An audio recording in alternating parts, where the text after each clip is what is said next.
Hello, I'm Brian May, a Member of Parliament for Cambridge and Parliamentary Secretary to the Minister of Small Business. I'm here today at the CASA conference. We're just finishing up the fireside chat and talking about black entrepreneurs in Canada. It was absolutely a thrill to connect with so many incredible young entrepreneurs, the predominantly young women entrepreneurs here today, talking about the challenges that they face here in Canada to start their businesses. And it was incredible to be able to share the work that the government is doing to support black entrepreneurs with the Black Entrepreneurship Strategy. We know that entrepreneurs face challenges, and it cannot be a one-size-fits-all solution. We know we have to work together to find those solutions to allow entrepreneurs to grow in Canada, and I'm really excited to see the energy here today. So I think it's really important to recognize that the Canadian government is here for entrepreneurs, for black entrepreneurs in Canada.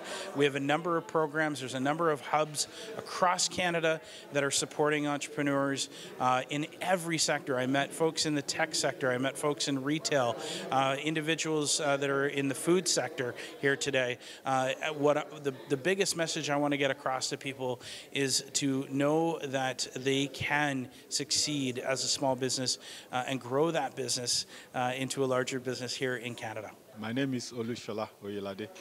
I'm an architect from Toronto area, originally from Nigeria. As you are aware, today is African Day.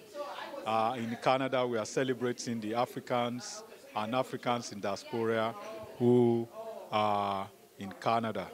And we have been at this Canada Day conference celebrating and also discussing important issues that affect African Canadians and Africans in diaspora generally, and what Africa needs to do as a framework to create an enabling environment for influx economically, socially, and integration of the Africans in diaspora back to the motherland.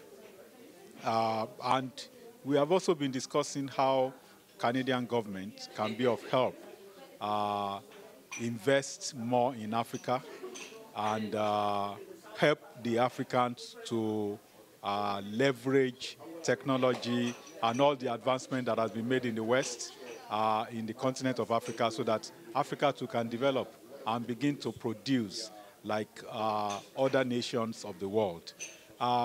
We identified the diversity of Africa and how unity is going to, the diversity can become unity in a way that we formulate and keep the integration of economic activities, free trade area within Africa to grow the economy. For instance, a French national with a French passport can access more areas in Africa than an African who is carrying an African passport. You know, if to go from one country to the other, it takes a tremendous loss of time and wastage to seek visas and all that. This should be liberalized among nations so that there will be freedom of movement around the continent, both for humans and goods. The same way, that will promote economic activities among nations.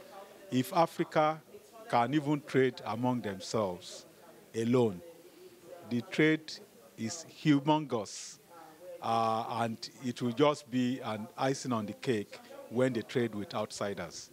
So a lot of stuff have been achieved today, and we are hoping that the part that Canadian government needs to scale up on, they are already doing it. The part that Africans themselves need to work on, I think the various embassies that were here will pass it on to their respective nations to let them know that these are the areas that they need to work on.